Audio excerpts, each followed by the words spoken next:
Welcome to another episode of The Consistent Creator. And in this episode, I want to talk about consumer care, HR hospitality versus a sales environment. Yeah, that's right. Consumer care, HR hospitality versus sales. So let's talk about HR hospitality because that's internal first.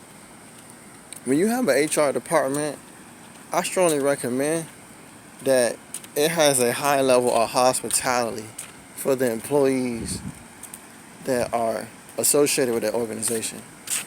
So, HR professionals should have an open door policy when an employee, no matter what their rank is, want to have a conversation, want to file a grievance, a discrepancy, but basically to let their voice be heard. So I really feel like the HR department should be more hospitable. Now, unfortunately, what I've seen and from my own personal experience, a lot of HR departments don't share these same sentiments.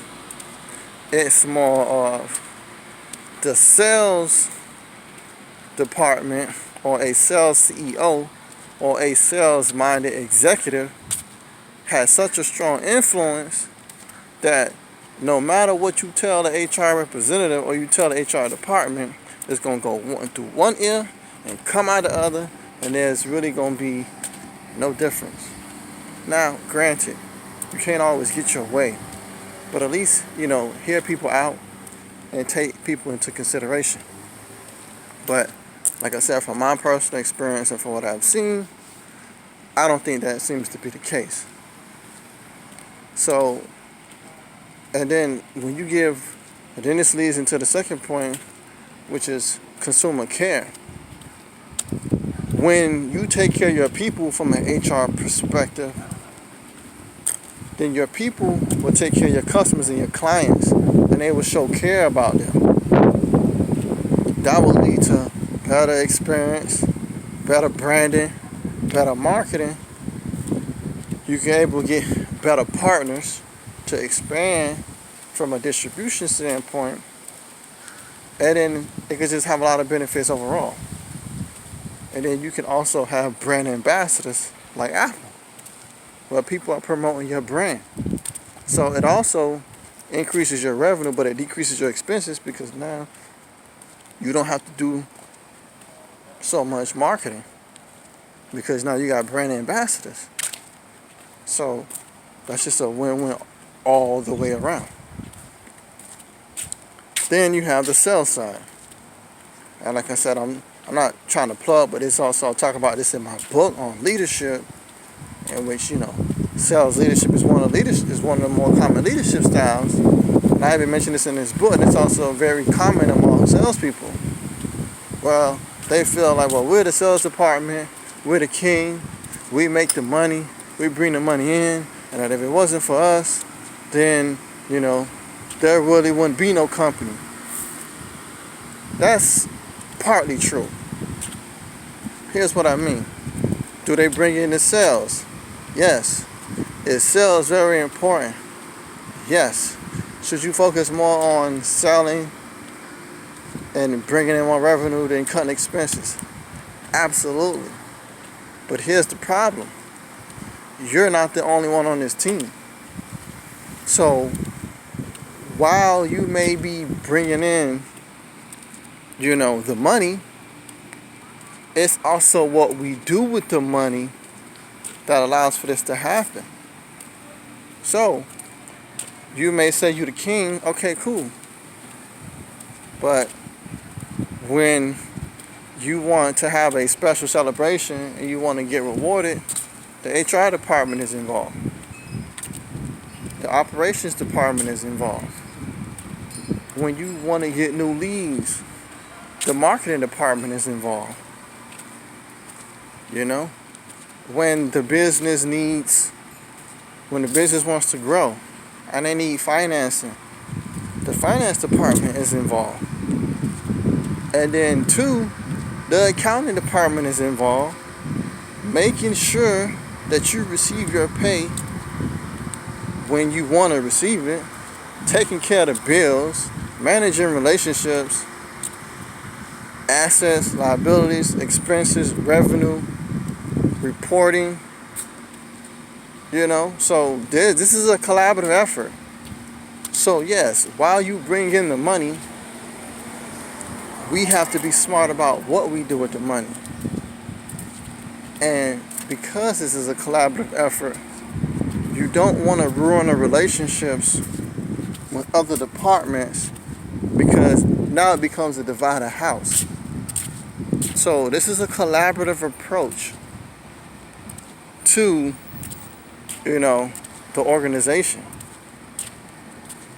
So I feel like we should focus more on, like I said, a holistic approach of having an HR, having a hospital, having a HR department that's very hospitable, that takes care of everybody, which leads to the customers being taken care of 360, not just, the chief sales officer or the executive vice president of sales, or even the CEO who's a salesperson or sales-minded, that, hey, look, this is they're in charge, they made the decisions, so this is the direction that we're going to go in.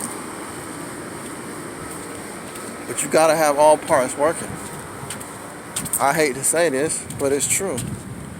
Fellas, it's just like whether, you have a partner or if you have a wife.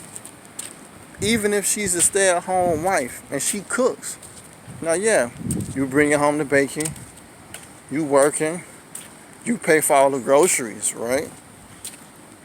So you give the woman all of the resources to make good home-cooked meals.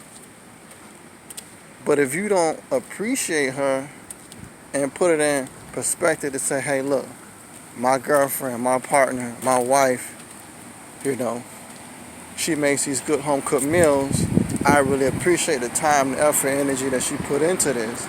Now, yeah, I may bring home the money, but I still show her respect.